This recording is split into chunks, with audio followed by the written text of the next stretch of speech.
Free will আর ফেট, এই দুই শব্দের ভেতরেই লুকিয়ে আছে মানব সভ্যতার সবচেয়ে পুরনো, সবচেয়ে গভীর প্রশ্ন। আপনি নিজেই নিজের জীবন নৌকোর মাঝি, নাকি অন্য কেউ? চলুন আজ সেই রহস্যের দরজাটা একটু খুলে দেখি। ফ্রি উইল মানে হলো আমি আমার রাস্তা নিজে বেছে নিচ্ছি। আমার ভুল, আমার সাফল্য সবকিছু আমার নিজের তৈরি। আমি চাইলে বাঁ দিকে হাঁটতে পারি, চাইলে ডানে, চাইলে থেমে দাঁড়াতেও পারি। জন পল সার্ত্রে বলেছিলেন, man is condemned two be free, অর্থাৎ স্বাধীনতা একটা আশীর্বাদ না, বরং একটা দায়িত্ব। আপনার প্রতিটা সিদ্ধান্তের ভার আপনার কাঁধে। আপনি চাইলে আজই আপনার জীবন পাল্টে দিতে পারেন। ফ্রি উইল আমাদেরকে সাহসী করে, আবার আমাদের দোষীও করে, কারণ কোনো ভুল হলে দায় নিতে হয় সেই আমাদেরই। কিন্তু যদি সবকিছুই আগে লেখা থাকে, যেমন ধরুন যদি এই মুহূর্তেও আপনি যে আমার কথা শোনার জন্য কান খোলা রেখেছেন সেটাও পূর্ব নির্ধারিত হয়। প্রাচীন গ্রিকদের বিশ্বাস ছিল তিনজন দেবী আছেন, প্লোতো, লেচেসিস আর অ্যাট্রোপস। তারা জন্মের সুতো বোনেন, জীবনের দৈর্ঘ্য নির্ধারণ করেন, আর সময় এলে সেই সুতো কেটে দেন। আপনি যতই চেষ্টা করুন, আপনি সেই সুতোর বাইরে যেতে পারবেন না। ইসলামে তাকদীর বা ভাগ্যে বিশ্বাস করা ইমানের অংশ, অর্থাৎ আল্লাহ তাআলা সবকিছু পূর্বেই নির্ধারণ করে রেখেছেন, তবে মানুষকে তার কাজের জন্য দায়বদ্ধ করা হয়েছে।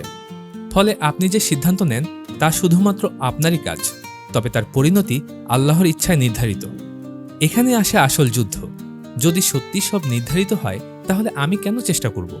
আর যদি আমি স্বাধীনই হই, তাহলে কেন অনেক কিছুই আমার ইচ্ছার বিরুদ্ধে ঘটে? একজন রাত দিন পরিশ্রম করেও স্বপ্ন পূরণ করতে পারে না, আরেকজন একেবারে হঠাৎ ভাগ্য বদলে ফেলে। তাহলে বলুন তো, চেষ্টা বেশি জরুরি নাকি সময় আর ভাগ্য? দার্শনিকরা বলতেন, ডিটারমিনিজমের মধ্যে আমরা বাঁধা। আপনি যেটা ভাবছেন আপনার নিজের সিদ্ধান্ত, সেটা আসলে লাখ লাখ ঘটনার ফলাফল। আপনার শৈশব, পরিবেশ, জেনেটিক কোড সব মিলে আপনাকে ঠিক করে দিয়েছে। 1983 সালে এক ভয়ঙ্কর এক্সপেরিমেন্ট হলো, যার নাম লিবেট এক্সপেরিমেন্ট।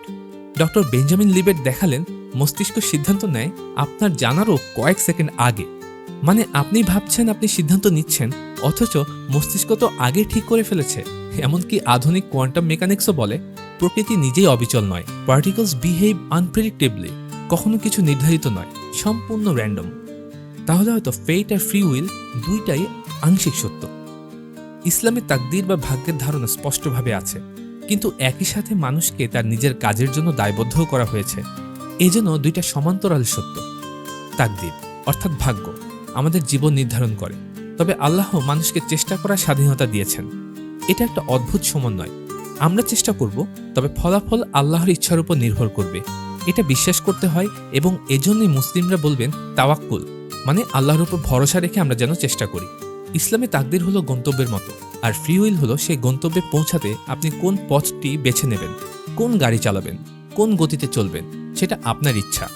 কিন্তু শেষ পর্যন্ত আপনি পৌঁছাবেন ঠিক সেই জায়গায় যেটা আল্লাহ নির্ধারণ করেছেন। হয়তো জীবন একটা খোলা নাটক, স্ক্রিপ্টের কিছু অংশ লেখা আছে, কিন্তু কিভাবে আপনি সেটা অভিনয় করবেন সেটা আপনার ইচ্ছার উপর নির্ভর করে। আপনি হেঁটে যাচ্ছেন একটা রাস্তায়, যার দিক হয়তো নির্ধারিত, কিন্তু আপনি কিভাবে হাঁটছেন সেটা আপনার একান্তই নিজস্ব গল্প। ফ্রি উইল ভার্সেস ফেট, এক চিরন্তন যুদ্ধ, যার উত্তর হয়তো কোনো বইয়ে নেই। তবে হ্যাঁ, উত্তরটা আছে আপনার নিজের মনে। আপনি কি বিশ্বাস করেন? আপনার জীবন আপনার নিজের সৃষ্টি, নাকি কোনো বড় গল্পের ক্ষুদ্র অংশ?